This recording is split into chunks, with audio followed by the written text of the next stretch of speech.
look at life for the southern people, like a small town, nothing's real.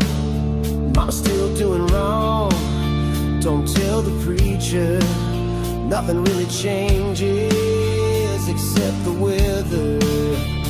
If you can't say something nice, you don't say nothing at all. Don't want you up in my life, 'cause you talk too much.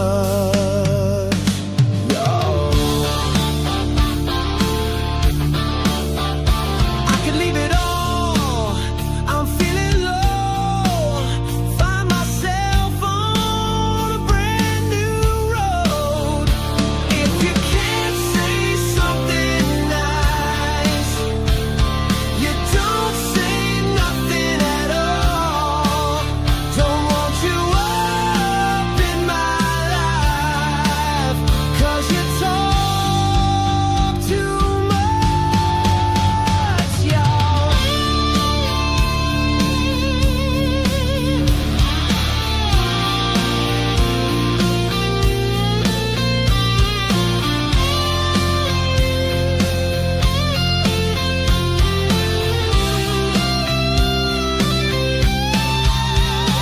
Gotta go to church on Sunday, get a dose of the southern truth. Grandma's house is just down the way, and she's missing you.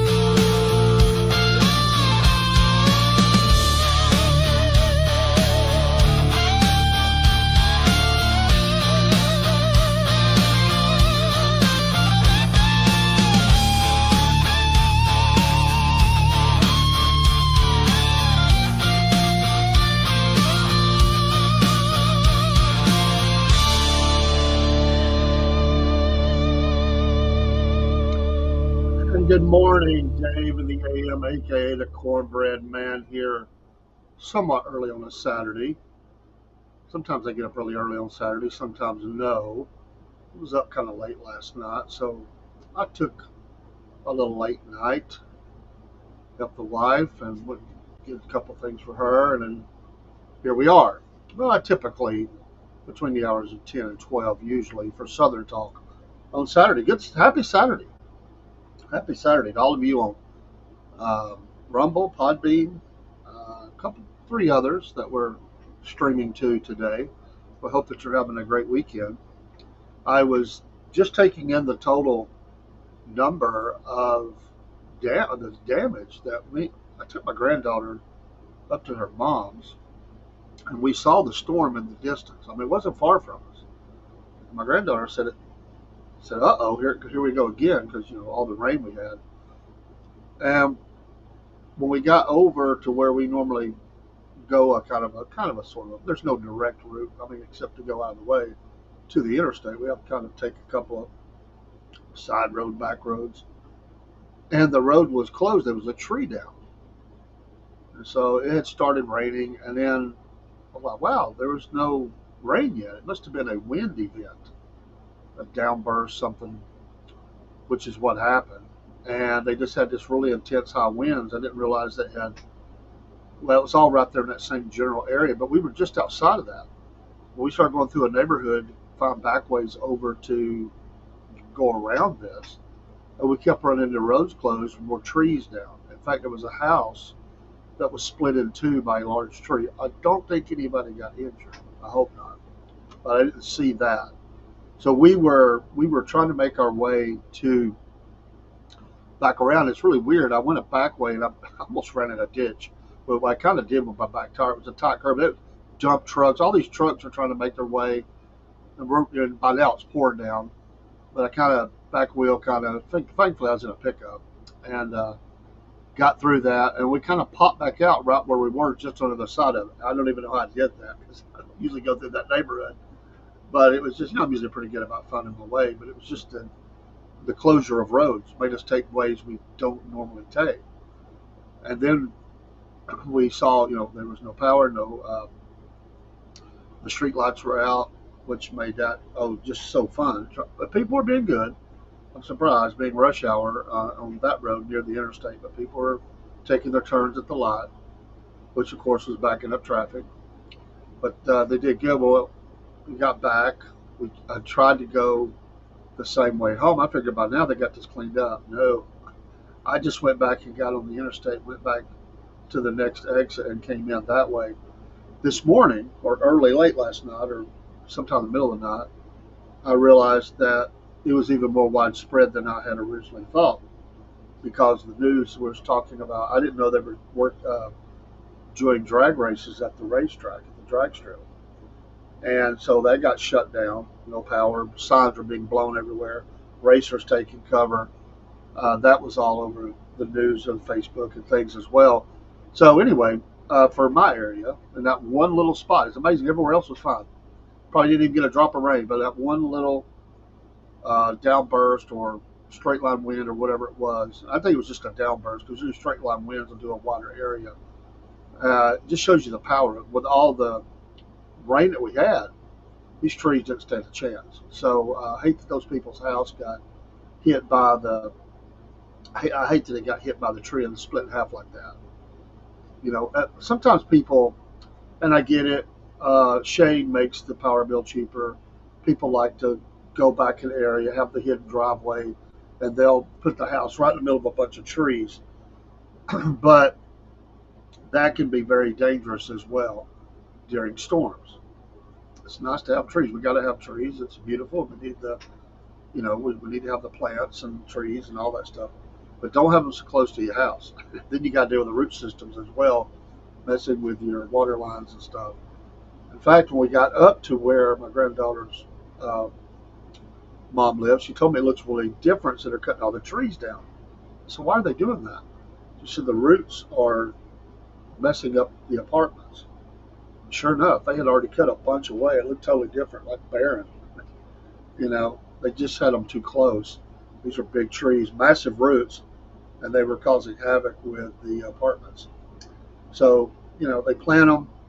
They're good for a number of years, and all of a sudden they could be a problem, either coming down in storms, or they die out. Something gets to them, disease or something, and destroys them, and they become a hazard. Or the roots themselves, just cause massive disruptions with, with water lines, sewer lines coming up underneath places. It's amazing how far they'll travel anyway. So anyway, it was a wild, really a wild afternoon in a lot of ways. And other things happened, and I was thinking, should I even be out here? Like, should we even be making this journey? I mean, I was beginning to wonder, like, should I even make this journey? And the only reason I would have turned around, honestly, it was just once we got that neighborhood and things were so ugly, I think I would have just turned around. But she really wanted to go, and once we got kind of out of the city, we went the back way.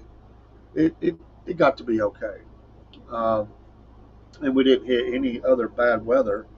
It just got, it was just bad in that one area. So that's the way it goes, I guess.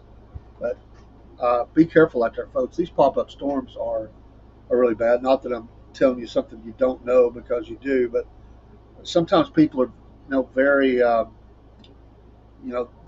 they don't take precautions like they should, and it's almost like kind of not really having a respect for weather, and because it's they've never had a problem, they don't anticipate having a problem, and it turns into a real mess. And people, in fact, while we were there, my granddaughter said, "Look at that guy." There was a guy who's just kind of walking. I mean, the damage is done, but it's still bad weather, and he's walking down the center of the road barefoot and walking through all this water. You don't know what's in that water, and people, I think they, once the bad weather hits, they want to get back out in. They want to get back out. They want to get in it. It's like they want to go explore, and then bad things happen. Good morning, official. Bad things begin to happen, and then they're like, "Oh no!"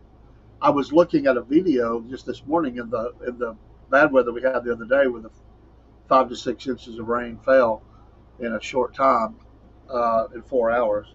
Some of those cars that were trapped on the interstate, they were showing one had been towed in by one of the local towing groups, and when they opened it up, there was a snake running around in the car, and they water, still in the floorboards.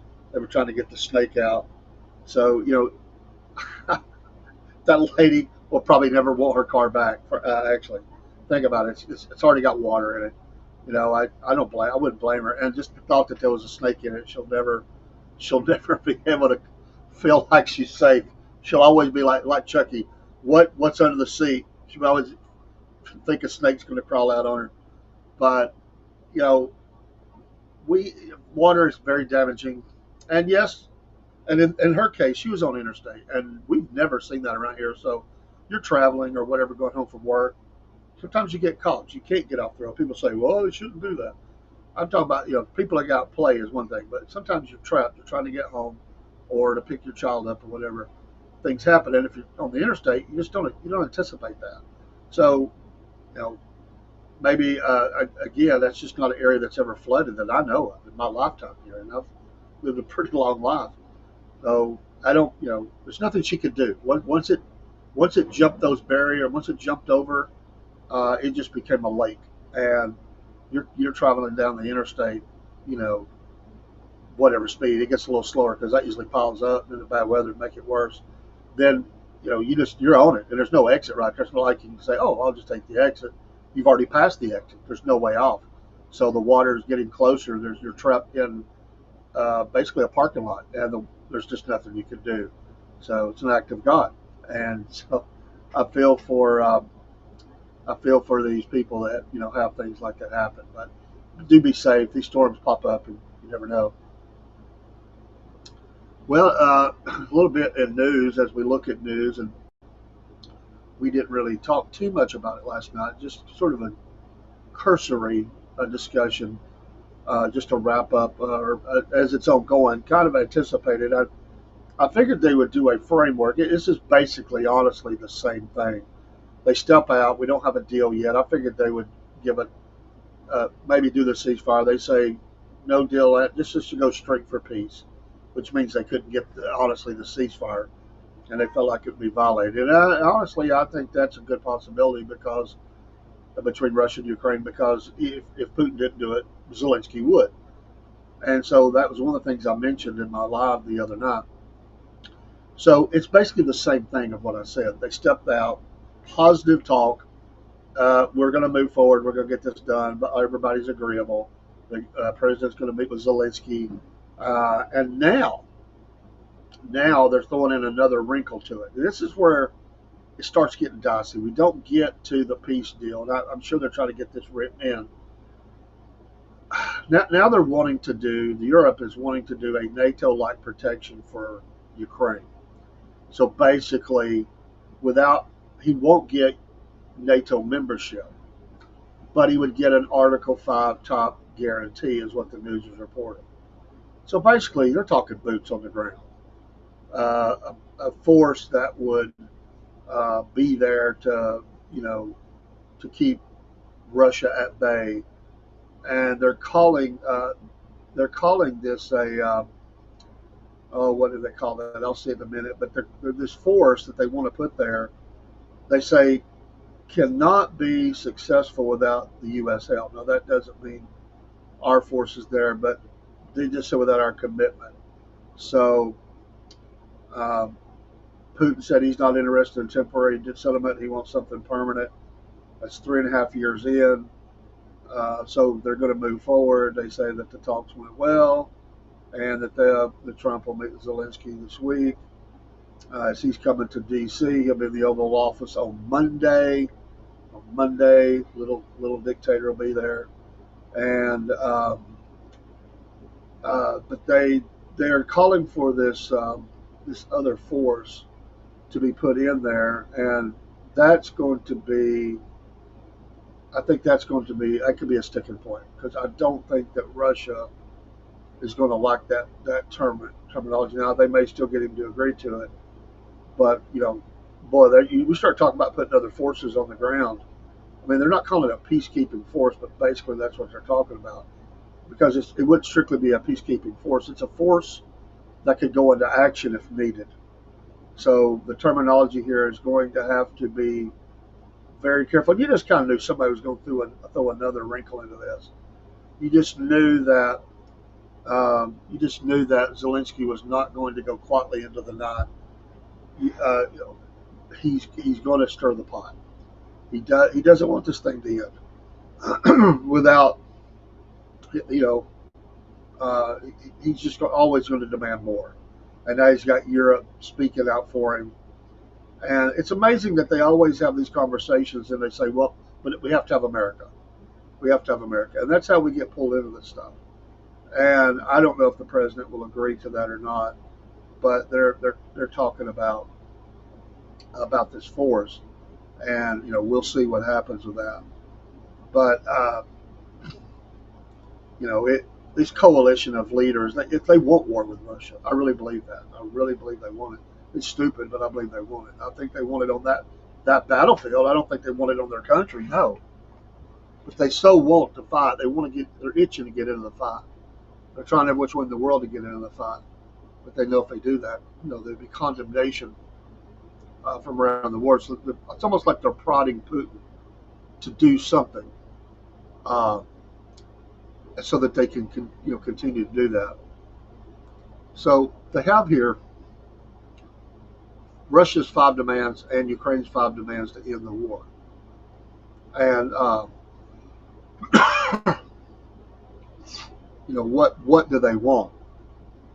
And there are various points that they're working on, and they said that those points are what's holding up the deal right now. So they have a framework, which is, I said they would come out, and I'm not bragging on me. I'm just saying it's typical. They come out, they say, I've got a framework, we've got an agreement we can do, but then there's bigger issues to work on, and there always is, because it's power, land, people. And I want to talk about Zelensky's wife. I will support her and what she's doing, and I wondered if this would be mentioned. I don't know if it was mentioned in the talks with Russia or not. But I do want to I do want to touch on that. In this article on Newsmax, they talked about Senator Roger Marshall, Republican, Kansas, said the problem here is that Europe has let Russia push them around since World War II. Look, this is former President Joe Biden's war. This is Europe's war. America's wanting to help, but Europe needs to take the bull by the horns here and tell Mr. Putin to go fly a kite. This guy's a bloodthirsty war criminal. There is blood on his hands right now. Let's wait and see what Mr. Putin does here over the next 72 hours. But meanwhile, we need to get ready to unleash these sanctions. I know President Trump's body language pretty well. He said he was going to be unhappy if we didn't get a ceasefire. There was no ceasefire announced. Now he gave Russia a little bit of wiggle room, but I bet on the way back is like tripling these secondary sanctions on Brazil, India, China as well. I think he's really ready to double down and put some pressure on Mr. Putin, because Putin is not capitulating at all. I want to stay optimistic, but I don't think we made much progress today, and that's the problem. And when you walk out of there and you don't have a deal, honestly, deals tend to not get done. I would like to be optimistic too, but if you can't even get the ceasefire, they're not willing. He's not willing. And so now it gets amped up even more. So if something doesn't happen over the next week to 2 weeks, it's not going to happen. War will continue, and the sanctions will go in place. And folks, we could be looking, really honestly, we could be looking at a wider war here. And I've said that from the beginning. That does involve a lot more players into the battlefield. And this is quickly becoming ground zero for between Europe, America, Russia, others that have their nose in it. And in the middle of all that, and I've mentioned it from the beginning, the biggest thing that, I want the carnage to stop, but the biggest thing that is really sickening to me is the children. And Zelensky's wife, she doesn't always come out and say, you don't hear from her very much. And I do agree with her that any talk on peace has got to be, they've got to have questions answered about the children. Now, they list around 20,000. They officially listed 19,500. But they said there's no way to know. And we learned a little bit more about this situation in this talk that she gave and some other sources that came in and commented on it. It could be as high as 704,000, they say. That's crazy. Or 750,000, whatever it is. It could be as high as over 750,000. They really don't know. Now, these children came to the Russians in different ways. And the Russians definitely were they were definitely out to steal the kids. In some cases, yes, it was. They probably found children that parents were dead, and they just gathered them up. But what they did is when there was no safe haven for these people trying to leave their cities, once the war really got going, the front lines. They had Russians on all sides of them. So if they tried to go towards more deeper in Ukraine, the Russians had already set up, on the backside or whatever you want to say of that city.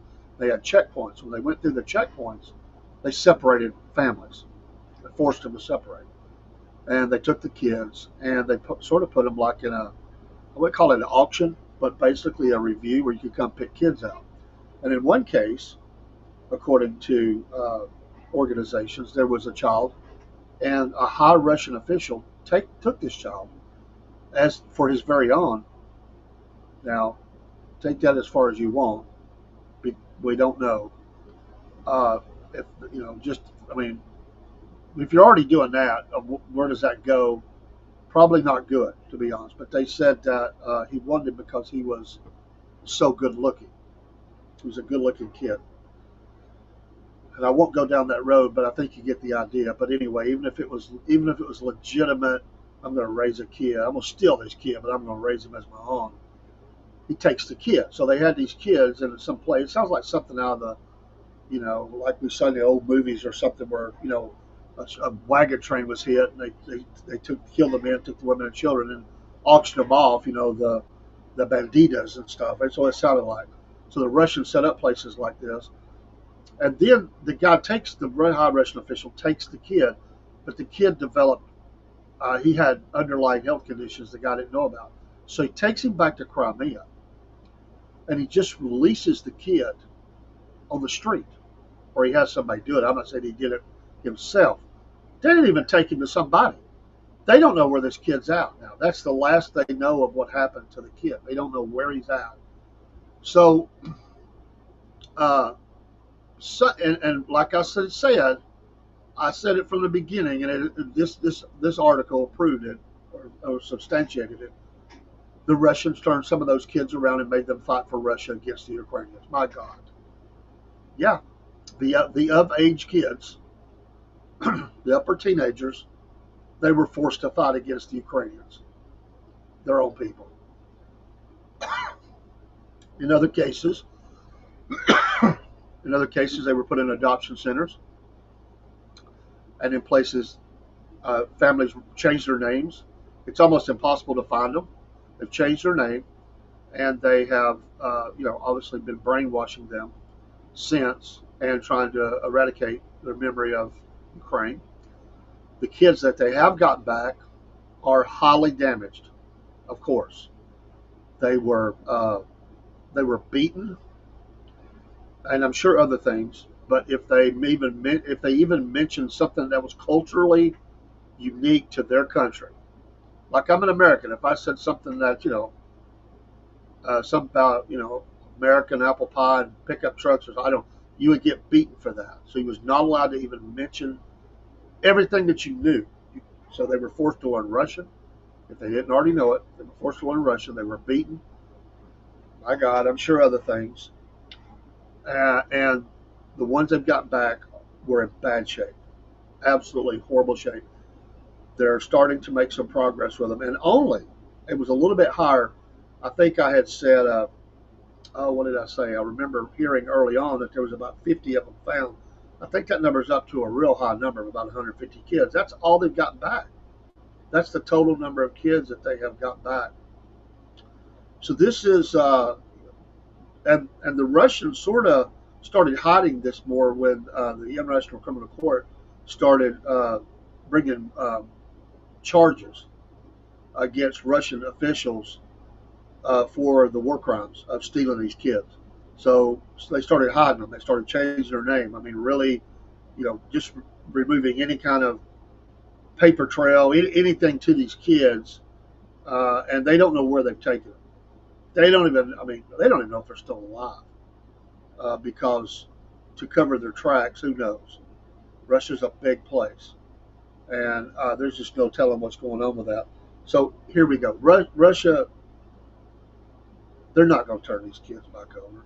I mean, even if it's the 19,500 number, they're not going to do that. That's just not going to happen. These people have got these kids. They're not giving them back unless that they can be somehow forced to. How are you going to do that in a country that Now there were Ukrainian mothers that went into some areas and found out where their kids were and demanded them back and got them back. Now, I imagine how dangerous that was to get in and out. But I'm saying you do that for your kids, but to get it on a massive scale, you got to go deeper and deeper into Russia. You don't even know where to look. They changed the names, and some of these kids were very small, maybe even babies, and they're being raised as Russians. And 3.5 years in, think about the totality of the damage that's been done mentally, physically, emotionally to them, and for those that are having to kill their own countrymen, soldiers. And here's the last sad part of it, and I'm sure it's really high among this group. The last bit of really sad news on this is they said the suicide rates are very high among the kids. They're killing themselves because of what they've been put into. It's a genocide. It's a humanitarian disaster. It's involving kids.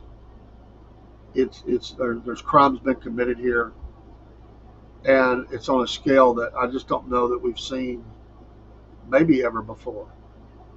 There used to be, and I know there's always bad things that happen in war, and I'm sure there's been this in every war, but I don't think it was to this level. Maybe I'm wrong. I hope I'm wrong, but maybe we could say maybe World War II. But a lot of those would have been found because the Americans went in and they won, and except for the Russian areas, maybe there were some kids that were taken. I don't know. It's just that there's always that ultimate victim, and a lot of times that is kids, sadly. And so pray for those that they'll be found. Pray they get to go back home. I mean, it's really, really sad. So we didn't really touch on it, but I'm glad that she spoke out about this. I will 100% stand on that, and I hope that these Russian generals, soldiers, whoever's involved in this, I hope they get ultimate justice, and that means that you don't get to exist anymore. Because if you to do harm to a child in this way, you don't deserve to breathe God's fresh air anymore. And I hope that they, every single one of them, I know that they won't escape the ultimate judge, but I hope that there's justice in this side of life for these people that have taken these kids and harmed them in such a way and hurt these kids. It's horrible. It's a horrible story. And I really, it's just, and there's other stories like it. It's not to say there's not, because we got kids that have been taken in Africa by terror groups. There's been kids taken in the Philippines by terror groups. It's really widespread throughout the world because there's a lack of there's people who just don't even appreciate life. I mean, there's no value upon human life. It's all just sick among many. And there are people who are trying to help. God bless them. many organizations bringing this to the forefront. And I appreciate the news that was helping to report this because this needs to be put around the world. Uh, and I really do hope. I think this should have actually been at the forefront of this story all along. I think every press conference should have started with from Zelensky about the kids. I would have put up pictures of kids. I would have put up pictures of potential if they had pretty good intel on who has those kids. I would put their pictures up as well, and I would have big signs, war criminals and all that. I'm not a fan of Zelensky. I'm not a fan of a lot of things in his government. But these families, they didn't deserve that, and these kids certainly didn't deserve it. And I hope that something big happens here really soon on this. But it's hard to have a lot of hope on that. It's going to take a miracle because you're not dealing with a country that has that kind of value. And but she did send a letter to Putin about it. I'm sure that'll get trash canned. But while he was in Alaska, she, um, you know, uh, the president's wife as well raised up all the children. She sent the personal letter to him, and I'm glad to see that both these ladies are working to try to get the kids back. And this, they believe or they say that it has meets the criteria for the UN definition of genocide, and we use that term. But these kids have been harmed, and they're suffering, and they not only the fear, the war, but what they've done to them and taking them and the abuses that have occurred to them. They're dogs, and they deserve to get everything they get for what they've done to these children. And I'll stand on that. I'll never back up on that. You just don't harm kids. And war is war. Don't like it, but it is what it is. But if you're a heartless, and I won't use words that are popping in my head, but if you're that heartless and care that little about kids, you just don't deserve.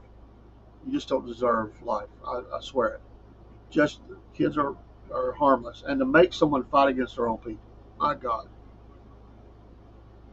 And all these kids, as long as this war goes on, they're getting older, and so you got some that maybe not were ready to fight 2 years ago, but they're coming into age now, or they will in another year, and I'm trying to dance around this as easy as I can, but I mean this is a replenishment campaign for not only soldiers in the field that are the current kids, but having babies. I mean, let's face it, that's what's going to happen for the older ones. They're going to be, made to have these Russian kids, and these kids will be raised up to hate Ukraine and go fight against Ukraine. I mean, that or whoever else. So you start losing. I mean, their lives are destroyed, absolutely destroyed. So, and these people that kept pushing for this, and were almost giddy about it when this thing kicked off. I hope you're happy. You know, I don't like either side of the leadership of the governments of either one. I think they're both soiled to the core. That's my belief. But obviously, I give a bigger, you know, I hate on Putin more because of what he's done here. It doesn't give him a right to do what he's done, and people that believe that, come on, does not have a right to do the genocide that he's doing. And yes, he could have wiped out the whole country by now by use of nuclear weapons if he wanted to. But that would have brought even more condemnation from the world. But slow or fast, the same result. He is slaughtering people every day. There are all kinds of abuses on the people that they find, and they are absolute abuses on children, documented. And they've got these kids back, and they've got the testimony of what they went through. And so I hope those stories are captured and they are documented. I want the kids to have to say it, but document what they say and put that on the front pages of all these major newspapers and TV shows. And if you want to tell a story, tell that story. What these monsters did to these kids and are doing to these kids. This is not a past tense. It's ongoing. What they've done, what they're doing, and what they will freaking do to these kids. May they all be rounded up and taken care of in an ultimate way, a final way, for what they've done to harm kids. My God, I'll move on, but it's that's where that's at. So, a good job to the first ladies for addressing that and not let that fly by. Because I wondered if any of this would it even be talked about. So we will see, where that's at. But no deal. And once again, I'll say this about going back to the agreement itself. And I said a couple of days ago, even on the eve of the summit, that this is a really big one for the president. He's got to find a way. This is going to continue to hang around his neck, and even Putin. I think Putin is playing. Now I would not read anything into because he's just a dog, and he's playing this whole thing. He loves the center stage, and so when he came out and said, President Trump is correct. If he had been the president, this wouldn't have happened. It's because of the previous administration. Da da da da. This dude is a dog. He reads all that commentary every day. He knows how to play the press. And right now he's trying to play footsies and Nazis to the world and act like he's this tender-hearted guy and throw it all on and make Trump's head blow up, bigger, and say, well, yeah, if he was here, this wouldn't have happened. We don't have a guarantee of that. It may not have.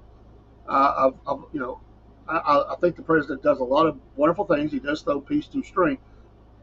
That does not mean that he would have been able to stop this. He sure is not able to stop it right now, up until now. And for those that would get mad at me for that, I'm always hopeful. I'm always wanting that to happen. It's not a wanting to see this fail. I want it to succeed. But it's always, what have you done for me lately? And up to this point, Biden is an afterthought. It's already what's done is did. We can't go back 3.5 years, 4 years ago, and start, saying what ifs. What we have is now. And as Biden would say, the buck stops here, although he never lived up to that. The president has to live up to that. And I think he's said it a little less and less lately. He knows this is on him. I mean, if you want to take the glory, you got to take the tough. And so he could come out shining really big here, and he would love that. And it would be one for the ages. The world is watching. The world is almost getting in a war here, and we don't want a World War III. But that we could be headed that way. So you have people. He wants that, but he's got to deliver. Just like he would expect anybody in his administration, we expect him to deliver. Been some successes, some failures. He has to deliver on this, and no, it's not instantaneous. I never thought he could stop that war in a week or two. It's just. Putin is not going to give in that way. He is living it. He's loving every second of this. This guy is not sweating 1 minute about this deal. This was an opportunity for him to fly in and be center court with the most powerful position on the face of the planet, being the President of the United States, with the world's media watching. And he got to come in and play cute and nice and try to look human. Instead of the dirty dog demonic figure that he is, it gave him he's playing it. It's all a game to him, and all this talk, it's all talk until something happens. All this talk that I want a deal, and I like the president. He's passionate. He wants a deal. I can see that. I want a deal. I want it to stop. I don't want a ceasefire because those can be broken. I want a deal. And then he speaks in English next time in Moscow or whatever he said. Go smoke a pot, dude. This guy's an evil, an idiot. I don't like him any more than I like Zelensky. He's evil. He's never been nobody you could trust. I don't hate the Russian people. I don't hate any people of any country unless they're evil and terrorists. For what they're doing, you get what you get. But I've never liked this guy, and there's people out there that's almost like a cult status with this guy that, he's just defending his country. He's had to push back NATO, and there was other ways to do that. It's a whole lot going on more than that. He didn't have to do this, and he dang sure didn't have to, uh, steal kids and kill kids or have kids kill themselves, abuse kids, and many other things that he's done, targeting shopping centers, apartment complexes, nursing homes, hospitals, school buses, you name it. They've targeted every single kind. They're dogs. They're evil. Their soldiers in the field are evil, and some are being forced to do it, sure. But all these Russian leaders, these Russian generals, all a bunch of fat vodka-filled evil, just dictators over whoever in their area. I have nothing for them. They're scum, and what they've done is scum, and I would want it to end. So, I am not hopeful coming out of this. If a deal wasn't struck right then, he's playing. He's playing. And if we get it done, thank goodness. I mean, we'll all be like thankful. But while we're still waiting, let's just work on the peace deal. We're not going to stop fighting because we could go back. Oh, really? That's your excuse? That's the excuse that, ceasefires can be broken. Well, my God, less people die if you start a ceasefire, even if it's broken in 72 hours, 2 weeks, whatever, 30 days, and a limited basis. Maybe it doesn't full scale go up. What you're saying is, well, we're just going to keep killing each other. Oh, that's jackleg stuff, and I don't buy that crap. And so I'm sorry, as I come out of this, and Zelensky coming to the Oval Office doesn't do jack to stop it. He's just going to make his list of demands, getting the Europeans back at him, and what this looks like as he moves forward. He's got nothing. He's got nothing without us. And Europe sure can't do it on their own, and they admit that themselves.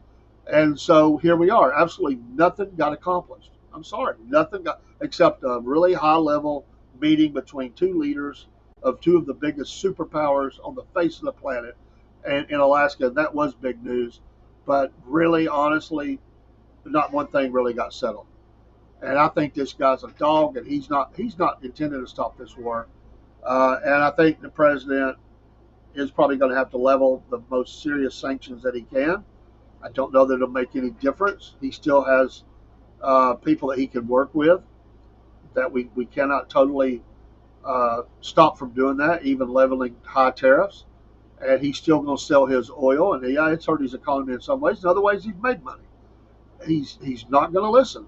The more you push this guy, the more he's going to push back anyway. He's just playing. It's all a game to him. It's an absolute game. And he's never lived up to agreements. Never. The former nuclear deal that was developed with them, they never lived by it. The Russians have notoriously never lived up to any deal that was made. Never. And let's not forget that they took out U.S. senators with hitting planes in the air and stuff. We know we know what we're dealing with and who we're dealing with, and it's not as easy as just snapping your fingers. Can it get done? Possibly, but it's going to take some really very hard, basically threats in a way that, and you got to be willing to go there if you want to do it. If not, the war continues and it's just going to escalate because Ukraine can't continue to hold out, even with us supplying or them buying weapons from us. They're losing ground daily, and they just don't have the manpower to put back in. So what's going to happen here? Are you going to put out a call for Merc soldiers and stuff to be bought up with U.S. money or European money or whoever's money and go back in there and take on the Russians in the field, and then it escalates more? Who knows? I don't know. Do they finally give an air force or create an air force for Ukraine? That was talked about. What happened to all the F-15s and stuff? Of course, it takes a long time to build an air force. And it's you're going to get shot down. The Russian pilots have much more experience, and they've been supposedly ongoing training for Ukrainian pilots. They did have some. They've been pretty effective with taking out helicopters and stuff. But they bombed the planes on the tarmacs with the drones. But that's a whole different story of dogfighting over the skies of Ukraine, with Russian MiGs and some other aircraft over older F-15-16s that we gave or sold or gave or whatever, and others did as well. And how good could these pilots be? So where does this go? I don't know. But I said, Friday night, Thursday night, Friday, whatever night it was, Thursday night. What happens? And right now, nothing really. And I hate to say it that way, but really nothing. There's a lot of news articles wrote, but nothing. And I don't know how. I titled that show just "How Big a Boy Are You?" As far as the song I played and everything. And right now, one has to say that Putin come out the bigger fella. I hate that, and people get mad at me for saying that. But I'll ask you this question: if Ronald Reagan was in that discussion, if that was Putin and Ronald Reagan, who comes out the bigger boy? I think we know the answer to that. Now, one could say that Reagan got away with it, but Reagan pretty much laid the law down to him. And he told him, we'll shoot your missiles out of the sky. We didn't even have the technology he was talking about. That's how he went after him. And he backed them down. The president wasn't able to do that. And I'm not suggesting we go to World War III, but they have to believe that we're willing. And I don't think they saw that in his eyes. And Putin walks out, and he gets his press. He gets a full-on extension, and so this thing is going to continue to heat up. If it didn't happen there, it's not going to happen. You know what? It's like somebody says, "Call me." I'm not quite ready to sell or to buy or whatever. You tell the salesman, "Just call me, or I'll call you in a couple of days." That crap don't happen. If you can't make that deal while you're sitting in front of each other for 3 hours, that deal's not happening. You can bury that deal. That deal's over. Whatever deal they were working on. They said they had the framework. BS. The framework is that's just presto. The framework. The framework can simply say, if we get all these other things out here done, we could have peace. Well, my God, you can say that about anything. You could come out of an argument and say, well, we have a framework for peace, but we're not at peace right yet. If there was no guarantee of any kind of cessation of hostilities, and that killed any kind of deal that was going on. You have to unwind these things. You have to unravel when war has started. It takes a lot to start peeling that back. Their ongoing fighting while they're sitting there in the easy chair in Alaska, sipping on tea and whatever else they're doing. There's fighting going on. There's killing going on. And once they're in the business of killing, I'm reminded of that Megadeth album, killing is my business and business is good. Well, that's what's going on here. On that note, Megadeth just said they're creating and releasing their last album. They're going to step down. So, what they say, the 16th or 17th album of Megadeth's career. But I could definitely hear some of their music in this. As this fighting's going on. It looked at. If you go watch their little video, by the way, that's more what I see going on than what happened. What they're in this pretend job that's going on in Alaska. It's all smoke and mirrors. It's all press. It's posturing. Look at the body language. No, it's all posturing. They didn't get jack done. Not one thing. Zelensky's going to show back up. The president's going to say, oh, I pushed him as hard as I could. He didn't listen. He don't want peace. And they'll come out with some other things to extend this and try to look, whatever. And I think that's why you're hearing this talk about this whole talk about whether there's going to be a peace deal. We're going to have other nations' forces on the ground. He would never agree to that. Are you kidding me? That's the same as why he said he went to war. That's never going to fly. He'll never agree to that. The war would continue. The war would start up again. Wars can be stopped. Wars can be started again. And he's never going to agree to that. Being Putin, he'll never agree to a massive amount of foreign nations' troops cruising the skies or doing patrols and setting up bases and flying sorties over the nation, and putting massive amounts of troops around the country. It's never going to happen. That dude is never going to agree to that. So when because I was traveling yesterday, I didn't get a chance to really watch any of it. And I go back and I'm reading some of this, and I'm thinking, we got nothing. We absolutely got nothing. And this is the second time that they've had a fairly high level talk about this.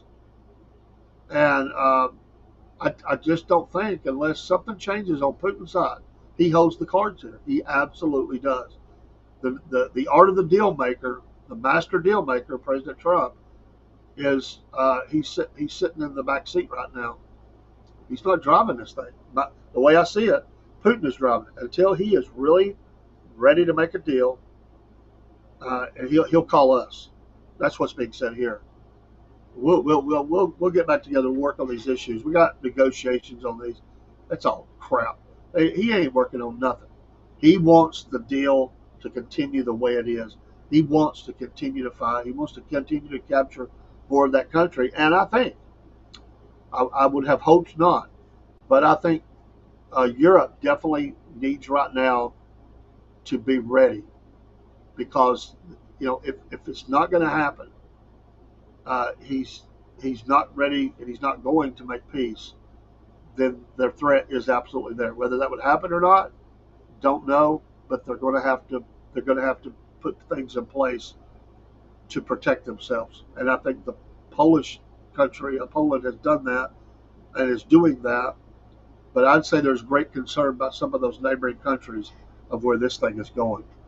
And I hope I'm wrong. I hope that in the days to come they will truly get there. But this was mano a mano. This was the heavyweight boxing match. This was getting in the ring and saying, okay, we're going to have a deal. We got to have a deal. We got to stop the killing, as the president said. And Putin said, not going to happen. Not going to happen. He said that in different ways. He didn't say it in a way maybe exactly like that, but his body language said it. No, I'm enjoying the moment. It's been a nice trip to Alaska. I sure wish this was still Russian territory. I can hear him telling himself or others around him, "Oh, I wish this was still Russian territory." Maybe he was there on a survey trip. Hey, think about that. Maybe he wanted to do a survey of Alaska. Yeah, okay. More resources. Better watch this guy. You know, better watch this guy. And I really believe that some do that China is encouraging some of this because the more that we're occupied with this, the less we can be as occupied with them. And we better watch our back door too. Absolutely. I think the president needs to tighten up on some stuff that was talked about weeks ago, even a few months ago. And I would really tighten up on protections on our flank. And if that means going on into Greenland, I think right now, without trying to, you don't have to make a big show of it. Give the peace process a week or two, but I don't think anything's going to happen. But I would absolutely have plans ready. When you unleash the massive amount of sanctions that you're going to do, you better be ready to watch your flank, Mr. President, and our flank, because these are getting to be serious times. And 3.5 years, folks, 3.5 years. This is supposed to be mopped up within 60 days. Look where we're at. Look where we're at. Wow, unbelievable. Okay. Pope Leo says today it's back to a tradition. Today marks the 100th day of Pope Leo's papacy, a milestone spotlighting a leader. We talk about 100 days, 200 days for the president. Well, there is that, I guess, for the Pope. He said the first months have been both humble and impactful. He was born Robert Francis Prevost on September 14, 1955 in Chicago, and he has already begun making history as the first U.S.-born Pope and the first from the Augustinian order. He's 69 years old, self-admitted Chicago White Sox fan, and is also one of the few pontiffs in modern history to bring deep pastoral and administrative experience from both North and South America. He was elected on May 8th of this year, and so 100 days in, he's tried to rally the masses, bring the church back together. There's been great divisions. So far, he has been a stabilizing figure, Captured by his opening words to the faithful, God loves us, God loves you all, and evil will not prevail. He called for unity and dialogue, declaring we want to be a I messed that word up, excuse me, a church that always seeks peace, that always seeks charity, that always seeks to be close above all to those who are suffering. Well, we've got that, Pope. We've got that. He sought to flaunt papal garb and traditions, what Francis did. Leo has embraced both. For example, he revived the centuries-old tradition of summering in Castel Gandolfo, making his first retreat there from July 6th to 20th, conducting public masses, engaging with local communities. So in his first 100 days, he has balanced tradition and accessibility. He has elevated the pastoral ministry. He's advanced sainthood causes. He has reinforced Vatican governance, which includes to increase transparency in that governance. He's promoted global dialogue, outreaching to China, the Middle East, and Latin America to strengthen ecclesial and diplomatic ties. And he has spoken on, yes, there's a continued to climate change, so a renewed commitment to that. He has urged peace and global flashpoints. He has appealed for a ceasefire humanitarian corridors in Gaza, reiterated the church's support for Ukrainian sovereignty, and called for renewed multilateral diplomacy to prevent further escalation in Eastern Europe. We got your work cut out for you there, Pope. His statements balance moral clarity with a refusal to oversimplify complex conflicts. Francis took almost a year to condemn Russia's brutal war against Ukraine. Leo has made it clear he has complete sympathy for the suffering Ukrainians. He held a private meeting with President Zelensky, emphasizing dialogue, humanitarian aid, and Vatican-facilitated peace talks. Domestically within the church, his centrist stance has been noted. While avoiding immediate doctrinal changes, he has encouraged open discussion on sensitive topics such as women's role in ministry and pastoral care for LGBTQ Catholics. Supporters see this as a sign of his openness. Critics argue it lacks decisive action. So, and there's some other things here, but kind of an update there. Why do we update that? Well, that's news. Anything that the Pope does in the Catholic Church, that's big news. That involves a lot of people. Over 1 billion Catholics, I think it is, in the world. So that's big news. And so, whatever happened, used to be, there was a time, I'm not saying they haven't reached out, but used to be the popes really did try to reach into these conflicts a little more powerful way and try to bring attention to it and, use their platform and its power to push back against these. Maybe it's time for the Pope to visit Ukraine. That would be some news right there. And a good topic would be those kids. And he could really make Putin look really bad. I mean, absolutely bad. In fact, it would be a great time to do that to counter the crapola that he was dishing out in Alaska, because that's absolutely what he was doing. It'd be a great time just to burn his little tunic by the Pope going out there and pointing out the issues. And just by his very presence, he might slow down some things there if he was to show up. Can you imagine a Pope going to the front lines? Would Russia dare drone attack the papacy? Not saying that be the way they should do, but you know what? If you want to be a leader and you want to inject yourself into these things, you imagine a Pope mobile arriving on the front lines. Would Russian soldiers honor that? Would the generals, make it a target? I'm sure. I mean, you can put out word ahead of time. We're coming. You do anything, we'll see what happens. Can you imagine that? He went out there and said, "Oh, we got to stop this right now. I want to get them kids back, Russia, and just make them look horrible. Do the press conference from the front lines and see if Russia has the evil cojones to continue to drone attack that side." Sometimes when you're trying to bring a peace, it could be an area of uprising. You got to bring in somebody who's, honestly, the president is in some ways, because of his position, I get it. They can help inject themselves. It's not working.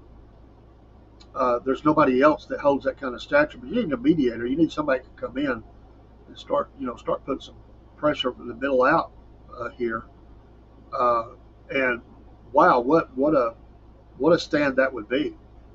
You talk about the world watching, billion Catholics in the world, the condemnation even within Russia, and just bring attention to that. The world's press would flock to that and hold a giant mass on the front lines.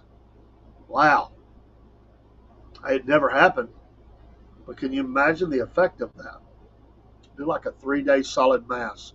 Like, day one, we have this set up. Day two, move to a different area, continue to work the front lines, and invite people to come on the Ukrainian side and tell the Russians, you better not fire a BB this way.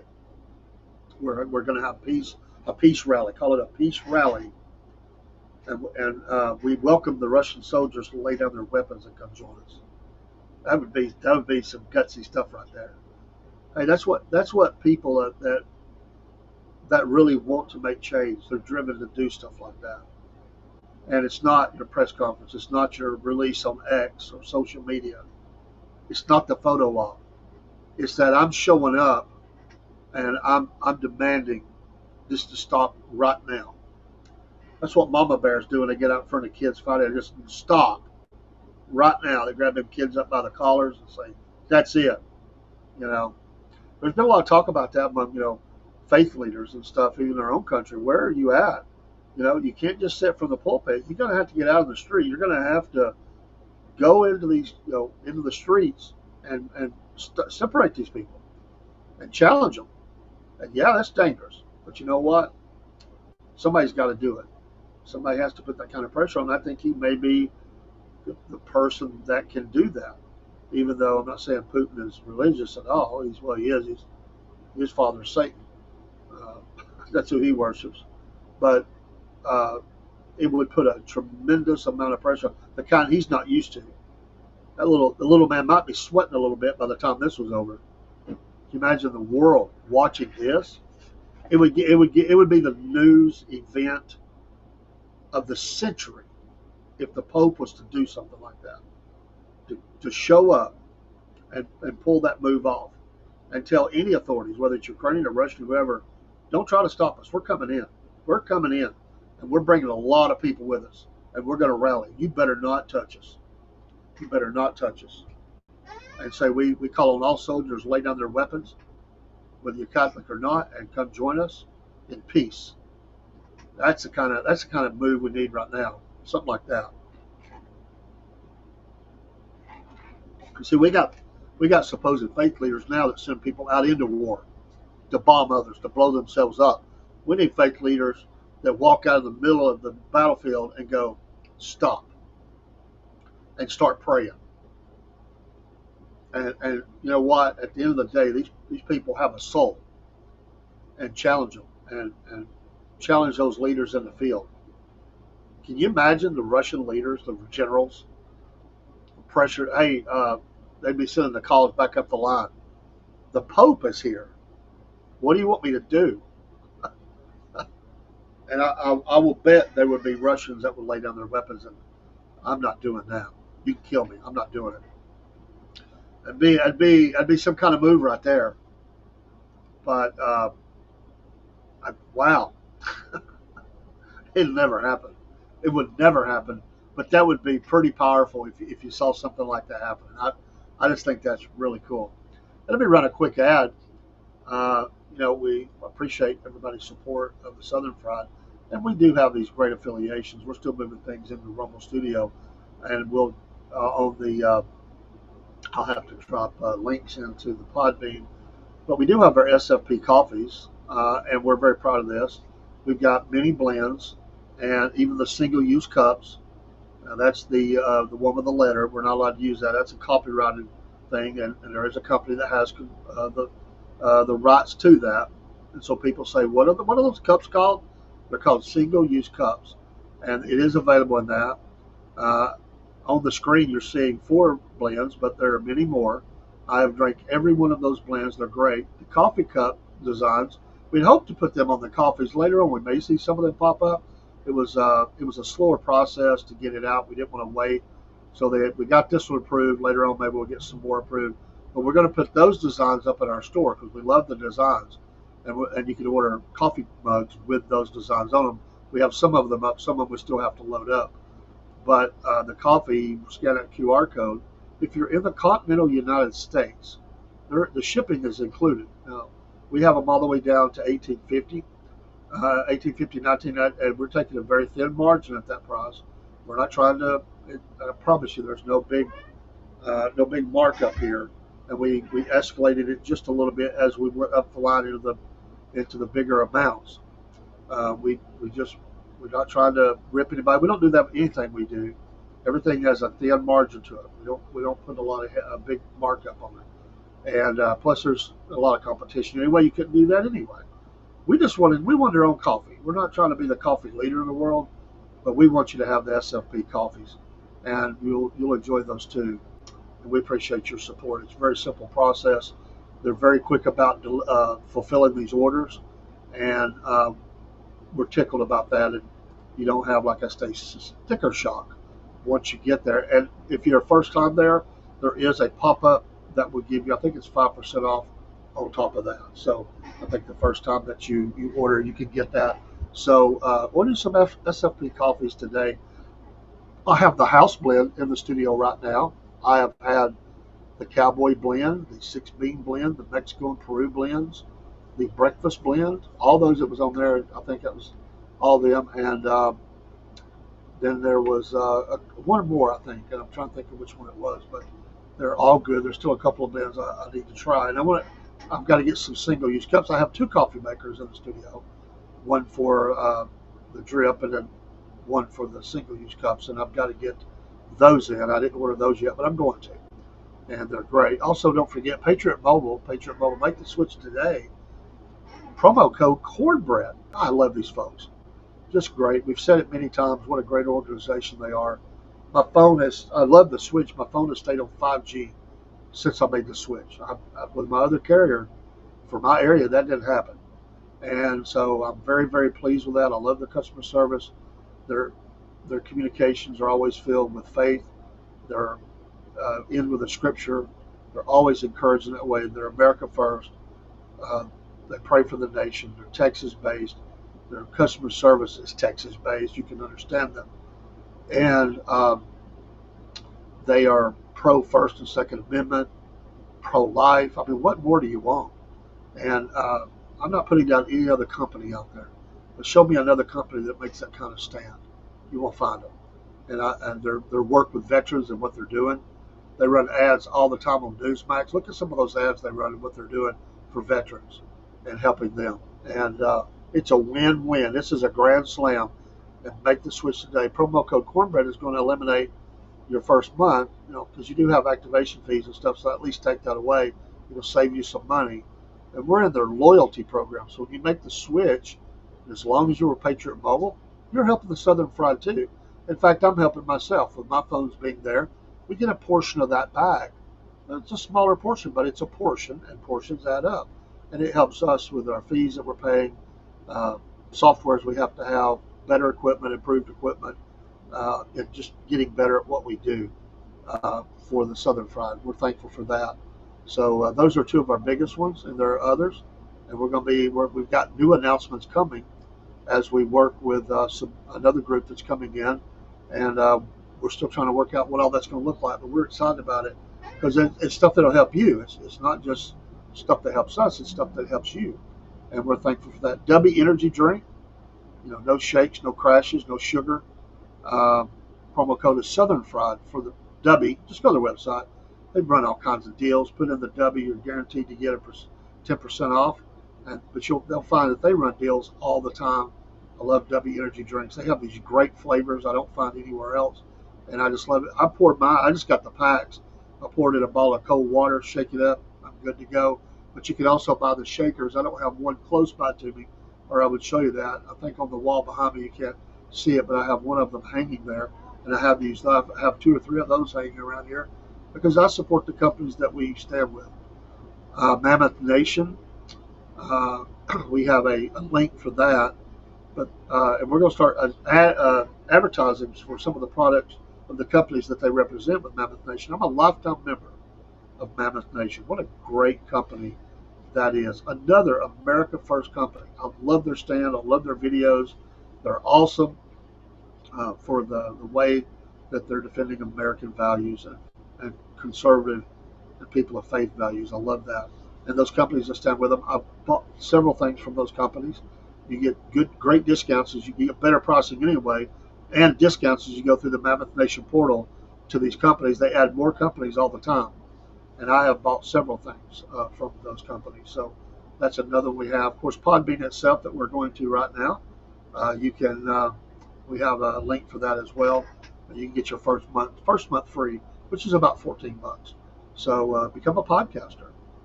You can be on the audio side. You don't even have to be seen. Get up in your pajamas, get some coffee, and go to podcasting. I love it. I can with the others as well, but Podbean works really well on my phone.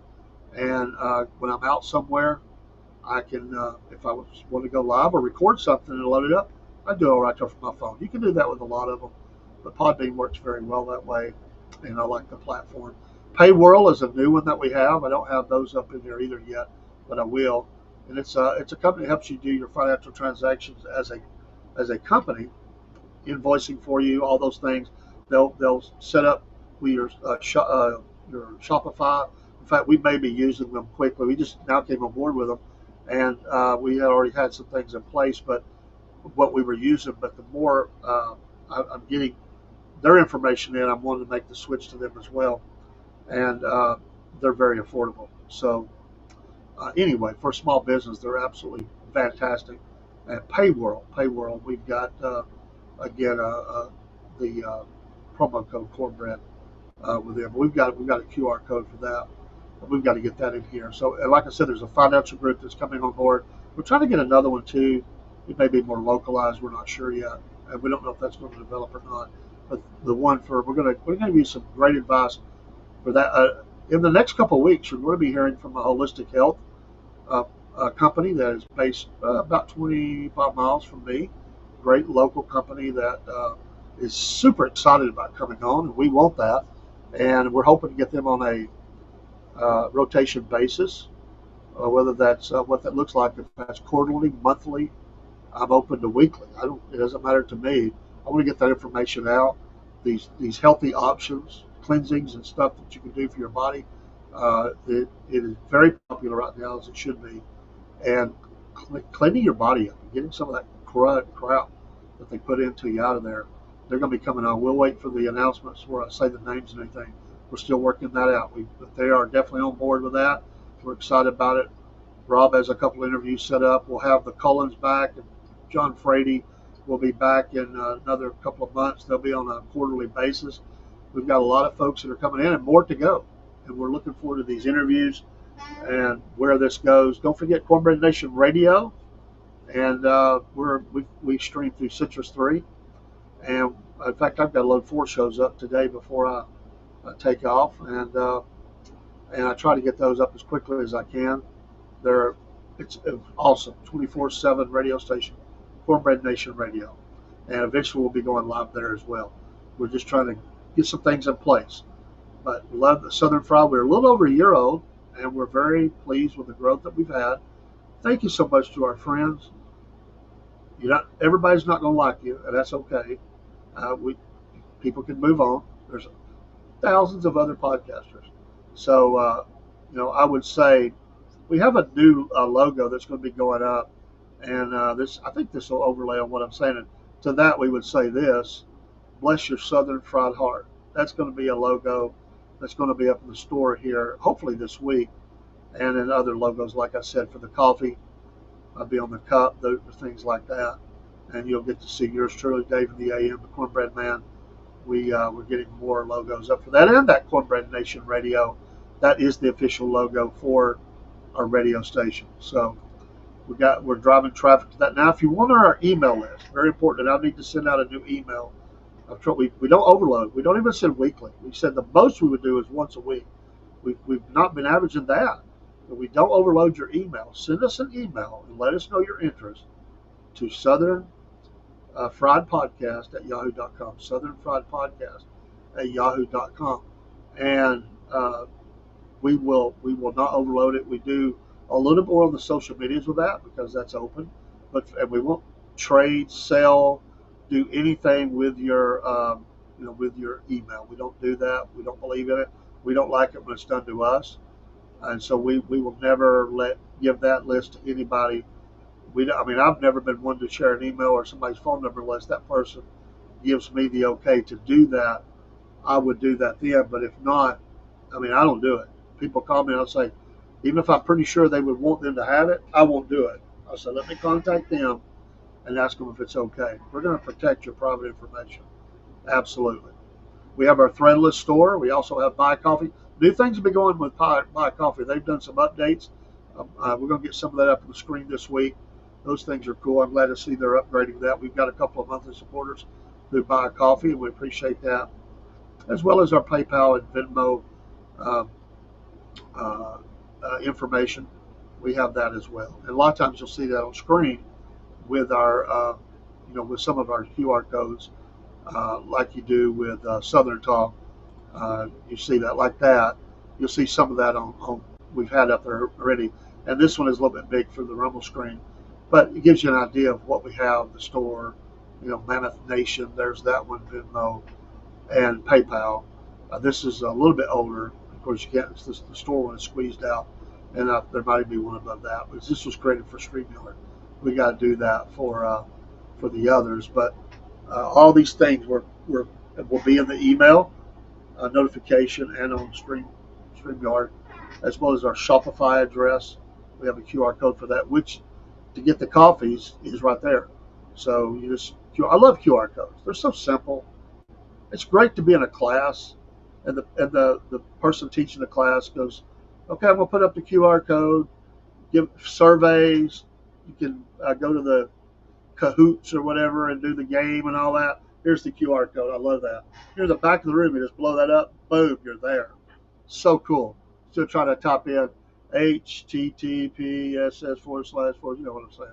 That gets old. QR codes. They're awesome. I love them. I love them. Well, I hope you're having a great Saturday. I hope the weather be good for you. You'll have a chance to get some things done this weekend, and get be with family. One of our listeners said she's having a Sunday dinner with family. That's great. I love that kind of stuff, and hopefully the weather will hold and be good for you. We've got some. We'll be going to church, and I work a little bit I'll say several hours on Saturday. And then Saturday we do our Sunday morning in the Word. Join with us. Get a good dose of God's Word, and we talk. It's coffee table, and we'll talk and share, and just try to be a help with each other, pray for each other. And Sunday night news desk. Starting this week, I'm sort of revamping a little bit because I felt like it was taking.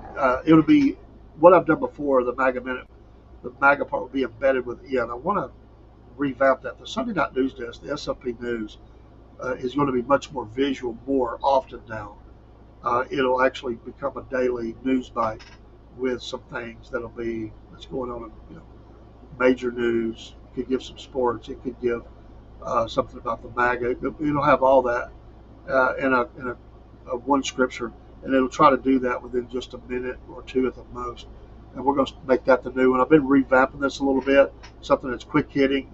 We may do that 2 options. We've got some of our sites, they only allow for a minute or 30 seconds. So we may do some different bites off of that, not sure. But it'll be very quick, and you'll start to see that. We have new logos ready to go for that. And yours truly will be doing that. And hopefully get those in every day, Monday through Friday. And then, of course, on Sunday night, we'll deeper dive into the news with the SFP News Desk. And I like that. So we're hoping to be credentialed in the future. as a news org. So we are a business, and we are we have our business license, and we're hoping to do some things in the future. Absolutely. Our next festival that we know of is in October, Greenhouse Festival. We're waiting for them to open. I've already talked to the person over it. They know that we want to come. They're looking for sponsorships right now, and they open it up for the vendors. We'll be there. We may sell some things. I'm not sure. That's the hope. But mostly we broadcast from these things. We introduce you to people. We definitely want to get around at the Greenhouse Festival and talk cryptids and meet up hopefully with some people we have met previously at the festival. This will be the second year, and I'm looking forward to that. I think it's a hoot. It is a real hoot, and we've made some friends with folks that we have didn't know before, and it's pretty dang cool. So I really like that. That's pretty neat. I had a ball first. We didn't even set up. I just went there and covered it in like a reporter, and I interviewed several people, and several of those came on the show with us. In fact, one of those, Three Ravens Publishing, give them a follow. Three Ravens Publishing, and you'll find all sorts of great books and stuff in that genre, military even, and they're local, great people. I love, and they're growing all the time themselves. So support the small business. That's also a small business, and they're growing all the time. We appreciate their friendship and being able to come on. In fact, I need to get our friend back on. It's been a bit. It's been a big while, and we need to get them back on. I'll see if I can arrange that. And maybe they can fit it in their schedule and come back on and talk about. There's been many releases since we talked to them, and sort of plug some of those new releases, things that are coming, and just introduce people to the Three Ravens Publishing. I love those folks. If you like cryptid talk, you don't even have to believe in it.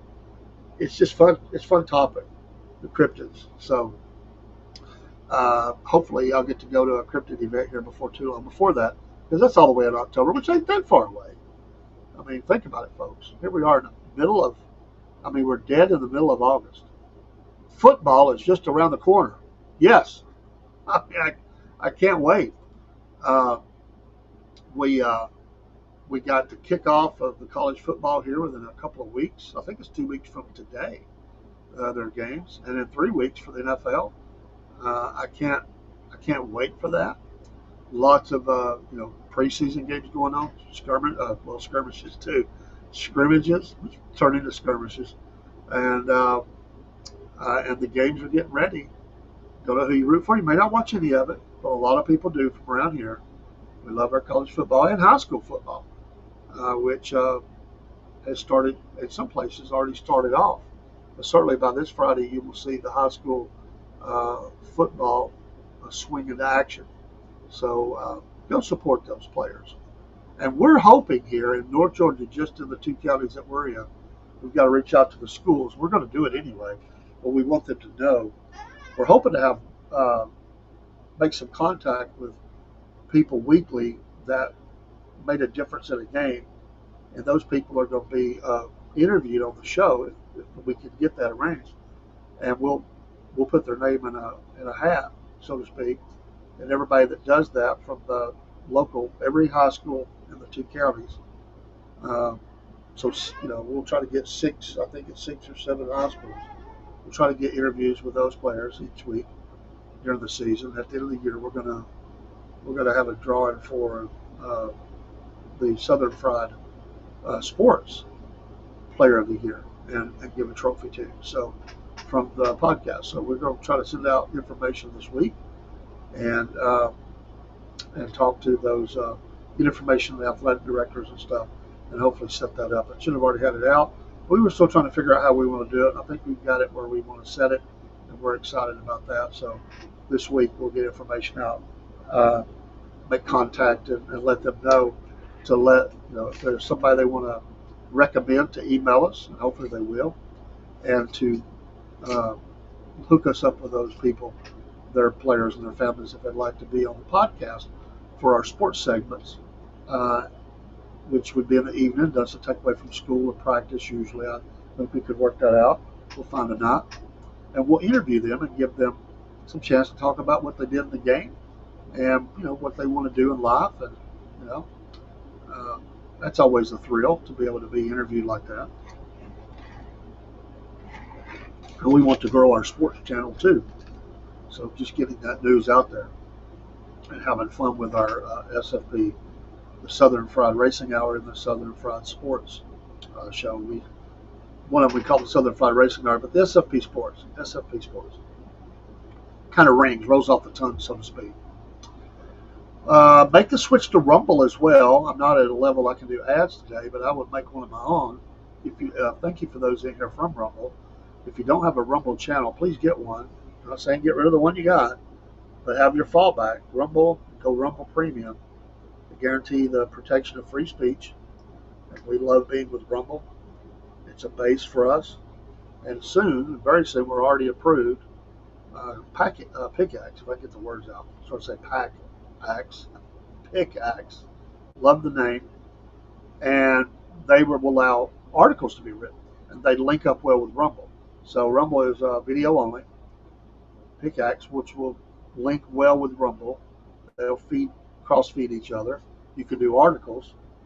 So you'll be able to follow that video and see written commentary, however that works. The app is not even out yet, but we're already created and approved. We already got our blue check mark. We're ready to go. We posted a couple of pictures and stuff. It's the web out there is working. There's things you can post there. I'll post some stuff this week. But when they go fully live, that's really when it's going to go battle rattle, and we'll start really hammering on that side of it. So Pickaxe, make that your next. Rumble and Pickaxe, make those your next two downloads. Rumble now and Pickaxe in the very near future. We are tickled about that. We're on a couple of new ones that we, not that you got to go do those, but just so you'll know. And I wanted to just mention those very quickly and make sure that I say it right because they're so new. But Flipboard, which is a news, it allows you to flip news. Well, we put news out there. So we're on Flipboard, and simply it's called Roll, R-O-L-L. We're on there too. Very short videos. There's a video of me introducing the podcast to Roll, R-O-L-L. And we're on those two platforms now as well. I don't know how many that makes. Counting the MP3s, we're probably over 20. I think we're already over 20, so it just adds to us there. We're not bragging. We just try to get all of our information out there as we can. We can't load everything on every show or every platform, but we load as much as we can, put addresses back, encourage people to come watch us live, and download the shows in the off times and listen to them then. And we can watch a lot of that action taking place through the analytics and stuff. It's fun to watch where people come from, where they're watching us from. That's always fun stuff. I'm not one of those that gets caught up in the middle of analytics. I don't try to play to a number. I am who I am by the grace of God. I just do. But it is fun to look at some, and you can craft some things around it. But I'm not chasing a number and being up at exactly at 2:15 in the morning to hit some group live. If I'm up and I wanted to do it, I would go on. But I'm not doing that. God bless you those who might do that. At my age, I'm not doing that. In fact, for the racing, they'll be in Richmond tonight, 7:30, USA Network.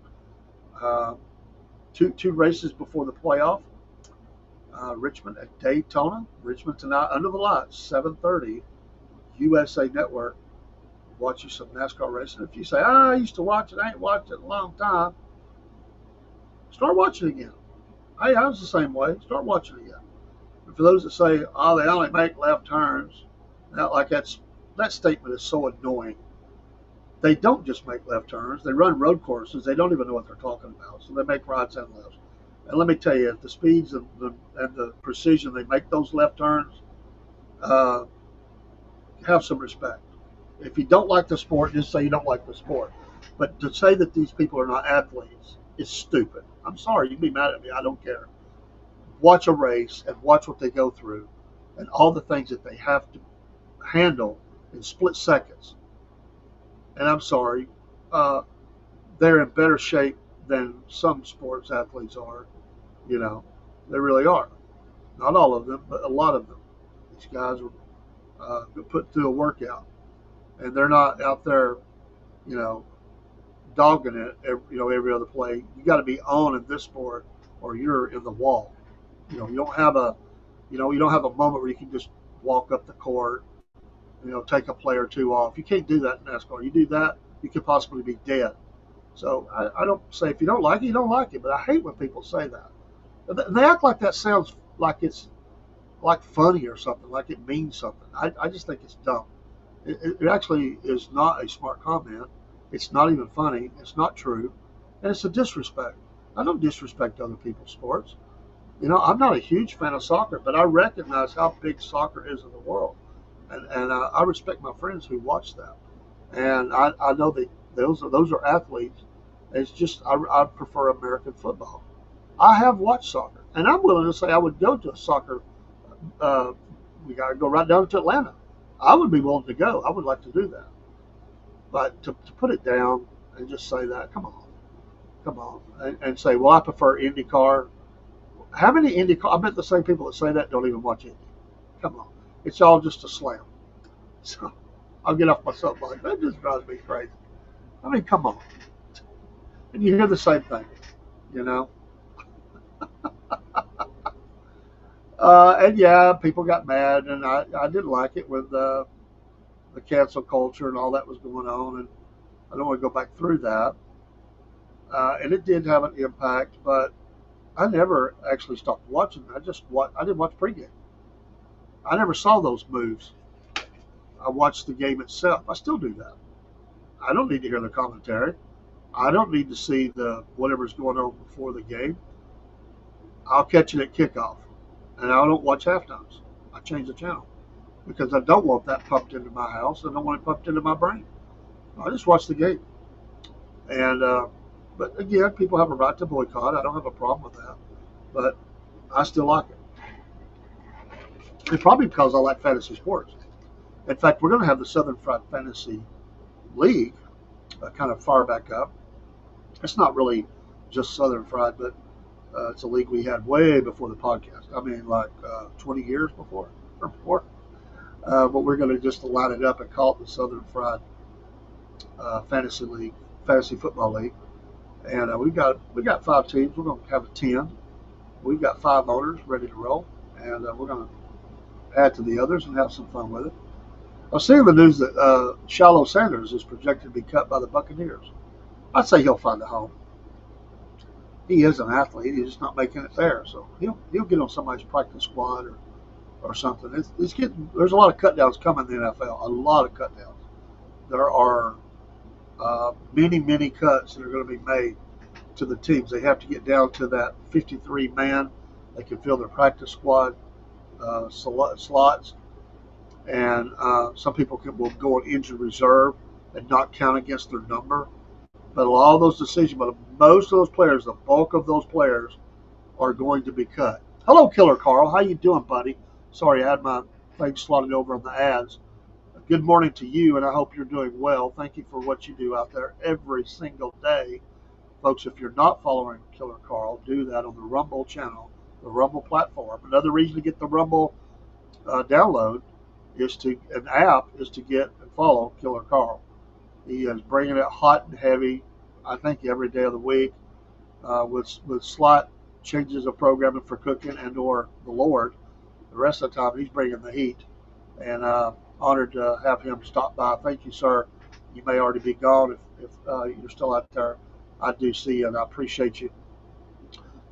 Just really chatting. I'm going to get off here in a few minutes. I've got to go to work myself. And one of these days, I'm not going to work on Saturday, but it's actually pretty good. I work for some really good people, and I have a good time with it, even though it's work. And coming kind of late. The only bad thing is it's a little hard turnaround from going to bed late, and getting up early. You still want to stay in the bed early Sunday morning a little later, But I got to get moving, and I enjoy it. And we're back in the studio early because we love that show. And then I come in usually take a nap, no race to watch. I'll flip on. Pretty soon it'll be football on. I need to watch one of Killer Carl's cooking shows. He's always talked about it. And I need to go back through his videos and watch one of those. He's a true grill master. I've just always grilled for my family. I'm not any kind of expert on that. But my family enjoyed it. That's all that matters to me. I mean, I've worked with a few different seasonings and stuff like that. Some of these folks, they are just absolutely amazing at what they do, and I like learning from them. Got to have great equipment first of all. I've actually got my boys bought me a really good grill, one of the pellet grills, and I like that. I need to get it. I haven't even used it this year. We've just been so busy with everything else. I actually grilled with a charcoal a couple of times this year. But it's been so dang hot, I hadn't felt like grilling out. You know, I mean, it's been brutal out there. Uh, but I do enjoy, I do enjoy grilling though. But I don't like doing it for groups. I don't. I don't know. People are so funny about their eating. I was a cook at Shoney's at one time, way back when I was wee young 17-year-old dude. Uh, but I was kind of in the kitchen, you know. And every once in a while, somebody says something back. It's just done too much or not enough, and that was my job. But I don't like pleasing people for their food because everybody's a critic. Everybody's a critic, and even if they're not saying it to you, they're saying it behind your back. He puts too much seasoning, or he don't put enough of this. If it was me, I would do that. What I tell people is, if you want to eat it, eat it. If you don't, it's fine. I don't care. Uh, and my immediate family is the only ones I really ever cooked for. I have brought leftovers to work and let people try it. They said they really enjoyed it. So it's very good. But there's always that person out there, and it just kind of drives me crazy, you know, because I'm not ever proclaimed myself to be a grill master, only for my family. If that's what they want to label me, God bless them, and I appreciate them for allowing me to be that. But I watch some of these people on TV and these competitions and stuff, and I'm like, now that's some talent. They're really good at what they do, and I think that's great. That's never going to be me. I'm just not into it like that. I really do it for selfish reasons. I want to eat, and whenever you're cooking, and other people want to eat as well, so they're like, "Oh, you're having a cookout? Oh, well, we can bring some and put it on the grill if you don't mind cooking it. We won't take your stuff." And so I started out with this idea in my head. I'm going to have this little grill. Yeah, 4, 5, 6 hot hamburgers, some hot dogs, maybe a couple of steaks. And then all of a sudden it starts growing chicken. And I'm grilling for 2 hours. I'm dying. I'm sweating. You know, and I'm like, oh. And then there's the neighborhood kids start coming along. And they, hey, broski. And it's just, one day I looked up, and I love them all, and I will always give them something. But my grandchildren and other and neighbor kids, I looked up. I had a row of kids, a row, standing in line, being nice, being respectful, waiting for the hot dog. And, they were just one step up, the next one step up, and there were kids on the line I didn't even know. I was like, wow, I thought we were just having a little family cookout. Kaylee said, well, they smelled it, Papa, and we were playing with them, and they said, can we eat? I said, okay, yeah, Papa don't care, and I don't. But it was kind of funny. I mean, it became like the smell waffled down the street, and the next thing you know, you get all these kids coming, and then a couple of them said, "Hey, can my mama have one?" You know, it's like the mamas put them on there. Hey, if they got any extra, don't forget about mom. We don't mind as long as we have it. I always buy extra anyway for that purpose. So we'd ask them, well, do you know what they want on it? We'd load it up, send it out. They would come back later and say, they said that was awesome. You know, they wished I probably did it more often. I, I don't do it as often as good. Broski, I hope you're having a great day. I'm going to have to get off here in a minute, but I'm just chit chatting, talking a little bit of news, a little bit of whatever. It's just my Saturday chat, and I hope things are well with you. I did have Pope talk. I did talk about the Pope. And if you didn't hear that, I could give you the condensed version of what I think should happen. If you're still there, broski, do you want to hear my idea? I think it's a great idea.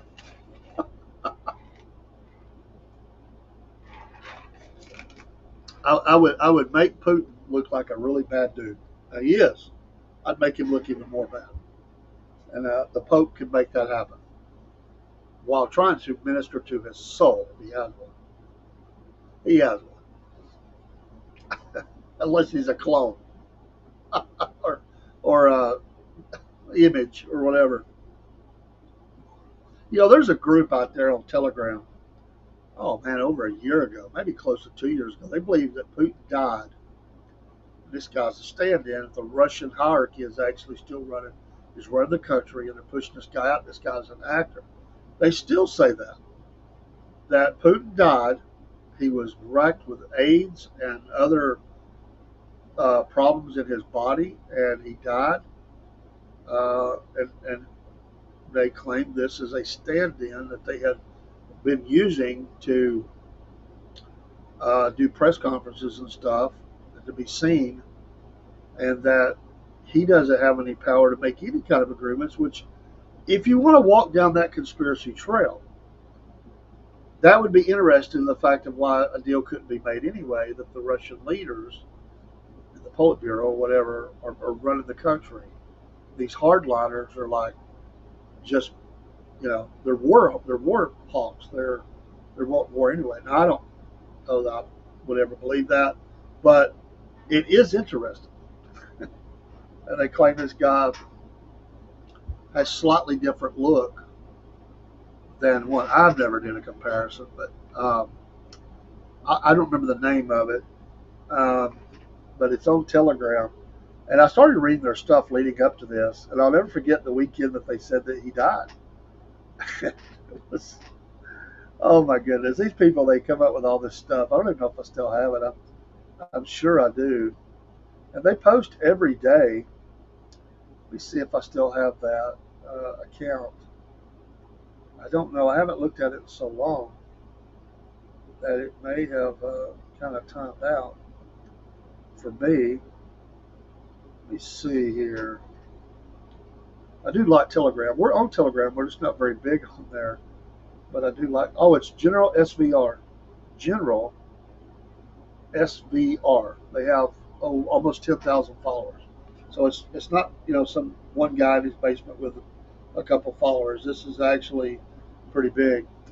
Yeah, I get that. But here's my idea, broski. To make Putin look really bad and to make the Pope be the central figure, as they always want to be, the Pope needs to go to the front lines and tell Russians, we're coming. And we're going to hold a multi-day mass. And we're calling on all soldiers on the front lines to lay down their weapons and come to the mass. And if you fire on us, you're going to have to deal with 1 billion Catholics. Could the Pope pull that off? Could he back off the Russians and move up the line, like have one rally here, then travel up to another city and have this massive rally and call on, 3 days apiece or whatever, a week apiece, and meetings and stuff. And while he's there, speak against the carnage, the killing, and the kids that have been taken. That was basically my idea. Oh. Well, sure. Yeah, but we got to fix it now. We got to fix it. I was going to look at this and see what they say on this channel about yesterday, if they even have it. I got to get down to where they were, because I'm behind on my reading here. This is what this channel has to say about that the Pope should go have a meeting right there on the front lines. Call for a truce. Say we're going to hold mass with troops from both sides, lay down their weapons. Would the Russians fire on the Pope? I don't think they would. I don't think they would. I'd roll that Pope mobile right down the road and on the Ukrainian side, and I would get it right close to the border, and I would say, I would have the Pope call him out. Well, that'd be some leadership. I mean, the president can't get it stopped. We accomplished nothing with the meeting. Nothing. There's absolutely nothing accomplished. Putin's playing games. He don't want to listen. But anyway, this General SVR, this is what they say on the eve of the meeting. It's very short. On the eve of the meeting between U.S. President Donald Trump and Putin, the Politburo is generally in high spirits Many sincerely consider the upcoming meeting historic and have high hopes for the speedy restoration of economic and political ties blocked after the start of the war. Today, even the ideological inspirer and actual indicator of the war, Yuri Kovalchuk, believes that it's time to stop this adventure. No one is tearing their hair out or sprinkling ashes on their heads, but the Politburo is feeling tired of the SVO like never before. The Russian leadership considers the humiliating terms of peace to be the notorious red lines, but they are confident that they are in a strong position and Trump is not considering this option. Despite the assurances of the American president, his team of negotiators during the preparation for the upcoming meeting raised the issue of a possible swap of territories. This issue will be brought up for the discussion between Trump and Putin. And again, this group now they believe. Remember this: what I'm reading, they believe that that Putin died, and this is a stand-in. This is a stand-in that the Politburo is running all this. So they said the double has received all the directives and is fully prepared in the proper manner.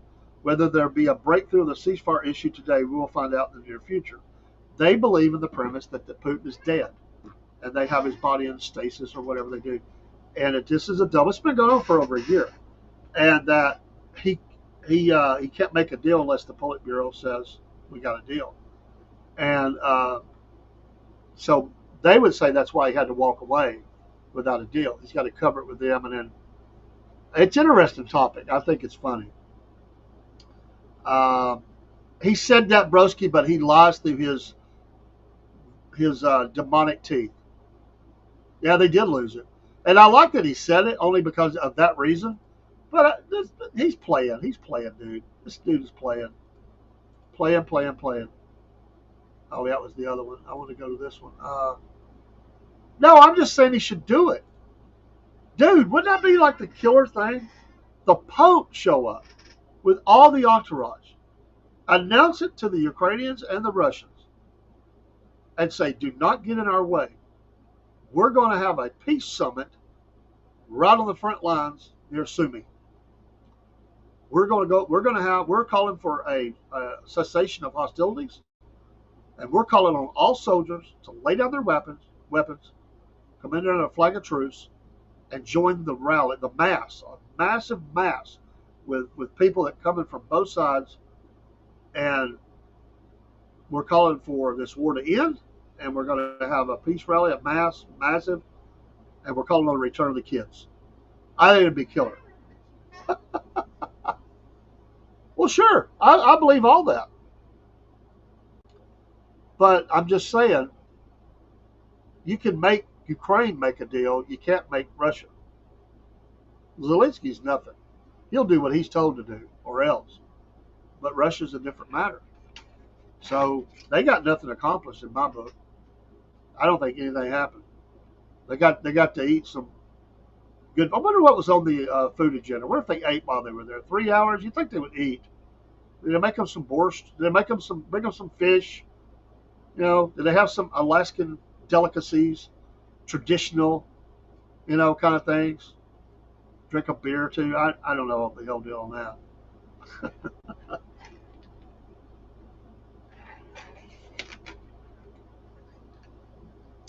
But you know what would happen if he did that, man? I'm saying either side. I said tell each side, not, this is what we're going to do. And if they did that, what would happen? You tell them way ahead of time, we're coming. The world.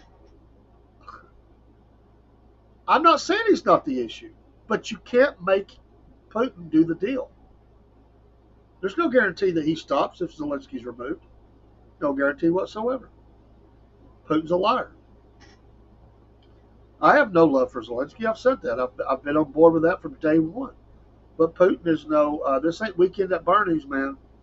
This guy's evil, man. I mean, he's enjoying every second of the attention. Every single second.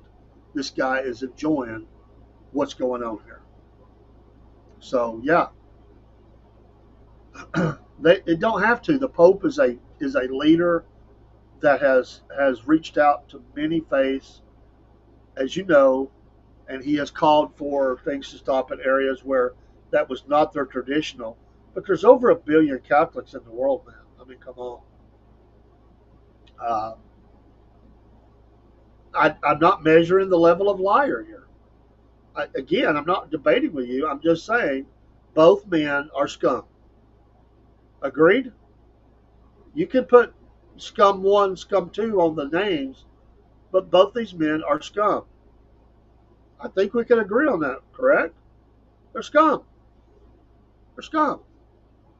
There's no honor with Putin, not one bit, not one bit of honor. I don't care if he was right or if we pushed it, there's no honor with that man. There never has been.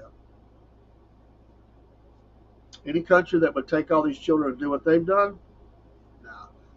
There's no moral high ground for Russia, for Putin, and there's no moral high ground for Zelensky. He's a dog too, and we know what he's done to the churches, and we know what he's done to citizens, and how he has destroyed rights and freedoms, and he's a dictator. We know all that. We got it. They're both scum. So, again, I understand that, but it doesn't matter.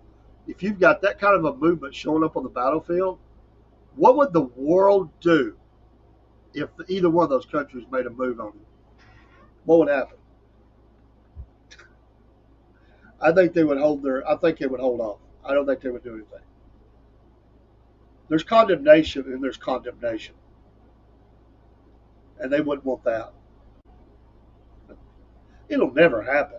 I'm just surmising.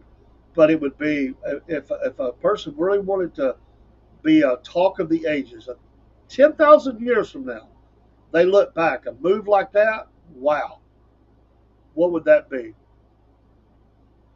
And what if he called? Again, it's a peace summit.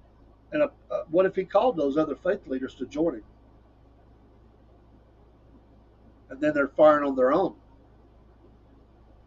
I tell you, the world would take notice of this. The world would take notice. There's always dangers, always. But to do the status quo is not working. There's no stoppage. Putin is not encouraged to make a deal. He's doing it. He's doing what he wants to do, how he wants to do it. So he don't care. Nana nana boo boo. He don't care. So make him see. He used this trip. It's his ego. He loved the publicity, the red carpet. He's eating it up. He's playing them. Now time to dress him down and make him look bad. Who better person to do that in a papa kind of way than the Pope? Oh my goodness. Every news org in the world would have cameras on that deal. Oh. It's like in the old Western shows, man. People that weren't Catholic said, don't kill the priest. Like Bad Mojo, you don't do that. And you were considered the worst of the worst if you were willing to do that. And sometimes their own would shoot them to stop them from hurting a priest. They weren't Catholic. They said, you just don't do that. It's off limits. You don't do it. Leave them alone. So, I don't know.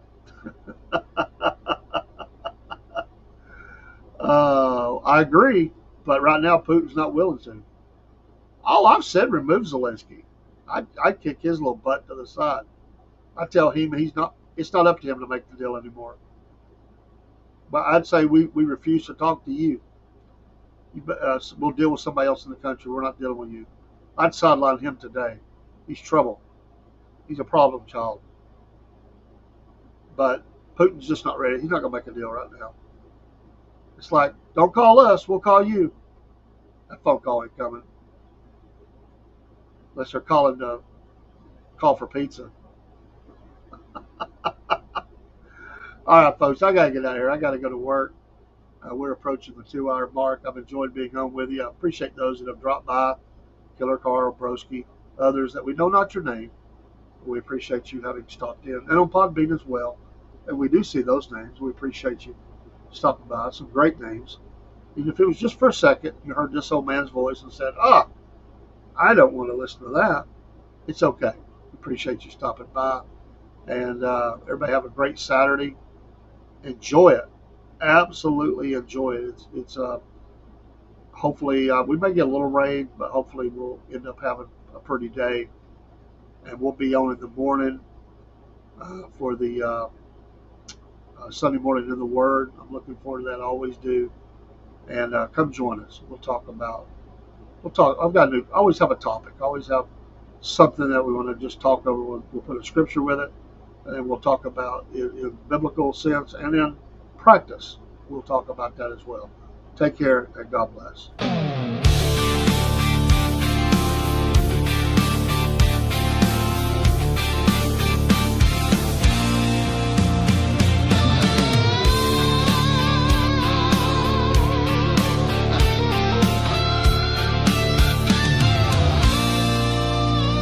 It's a complicated life for the southern people. Like a small town, nothing's real. Mama's still doing wrong. Don't tell the preacher. Nothing really changes except the